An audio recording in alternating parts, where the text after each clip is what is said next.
இன்றைக்கி ரொம்ப டேஸ்டியான வெண்டைக்காய் புளிக்குழம்பு நான் எப்படி செய்வேன்னு சொல்லிட்டு தான் உங்களுக்கு ஷேர் பண்ணிக்க போகிறேன்.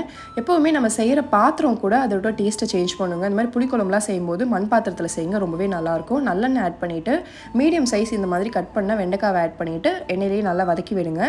இந்த ஸ்டெப் எதுக்காக பண்ணுறோன்னா, வெண்டைக்காயில் இருக்கிற வளவளப்பு தன்மை இந்த மாதிரி எண்ணெயில் வதக்கும் போது அது வந்து போயிடும். அதுக்காக தான் ஒரு 2 to 3 minutes நீங்கள் வதக்கிட்டு அதை ஒரு பிளேட்டுக்கு ட்ரான்ஸ்ஃபர் பண்ணி வச்சுக்கோங்க. அதே கடாயில் இன்னும் கொஞ்சம் எண்ணெய் தேவைன்னா ஆட் பண்ணிவிட்டு கடுகு, உளுந்து, வெந்தயம் ஆட் பண்ணிவிட்டு அது பொரிஞ்சு வந்ததுக்கப்புறமா ஒரு 3 கொத்து அளவுக்கு கருவேப்பிலையை ஆட் பண்ணிவிட்டு அது பொரிய விட்டுருங்க. அதுவும் நல்லா பொரிஞ்சு வந்ததுக்கப்புறமா ஒரு 5-6 பூண்டை, முழு பூண்டை ஆட் பண்ணிக்கோங்க.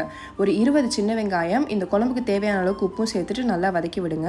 வெங்காயம், அந்த பூண்டு எல்லாமே நல்லா வதங்கி கண்ணாடி பதம் மாதிரி வரும். அந்த ஸ்டேஜில் கட் பண்ணி வச்சுருக்கிற ஒரு பெரிய சைஸ் தக்காளியை நான் ஆட் பண்ணியிருக்கேன். சின்ன தக்காளியாக இருந்தால் நீங்கள் 2 தக்காளி ஆட் பண்ணிக்கலாம். அதையும் சேர்த்துட்டு நல்லா மிக்ஸ் பண்ணி விடுங்க.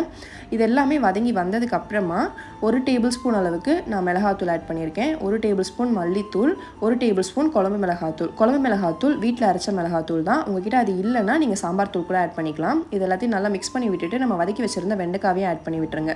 வெண்டைக்காய் எல்லாமே சேர்ந்து ஒன்று சேர்கிற மாதிரி மிக்ஸ் பண்ணி விட்டுட்டு ஒரு பெரிய நெல்லிக்காய் சைஸ் அளவுக்கு புளியை நான் தண்ணியில் கரைச்சி வச்சுருந்தேன். அதையும் ஆட் பண்ணிவிட்டு இந்த குழம்புக்கு தேவையான அளவுக்கு தண்ணியை ஆட் பண்ணிவிட்டு எல்லாத்தையும் நல்லா மிக்ஸ் பண்ணி விட்டுட்டு மூடி போட்டு வேக விட்டுருங்க.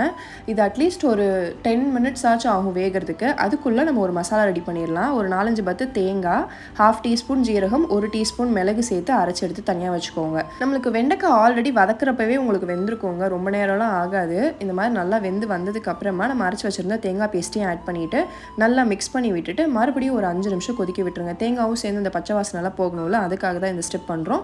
எல்லாமே வெந்து நல்லா பச்சை வாசனைலாம் போயிடுச்சான்னு சொல்லிட்டு செக் பண்ணி பார்த்துட்டு உப்பெல்லாம் செக் பண்ணிக்கோங்க.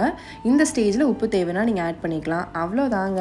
பெரிய வெங்காயம் ஆட் பண்ணாமல் சின்ன வெங்காயம் இந்த மாதிரி முழுசாக போடுறதுலையும் கண்டிப்பாக ஒரு டேஸ்ட் டிஃப்ரென்ஸ் இருக்கும். இதே மெத்தடில் ஒரு தடவை ட்ரை பண்ணி பாருங்கள். பிகினர்ஸ் கூட ஈஸியாக ரெடி பண்ணிடலாம். இந்த வெண்டைக்காய் புளிக்குழம்பு சூடான சாதத்தில் போட்டு அப்படியே பிசைஞ்சு சாப்பிட்டு பாருங்களேன், வேறு லெவல் டேஸ்ட்டாக இருக்குங்க.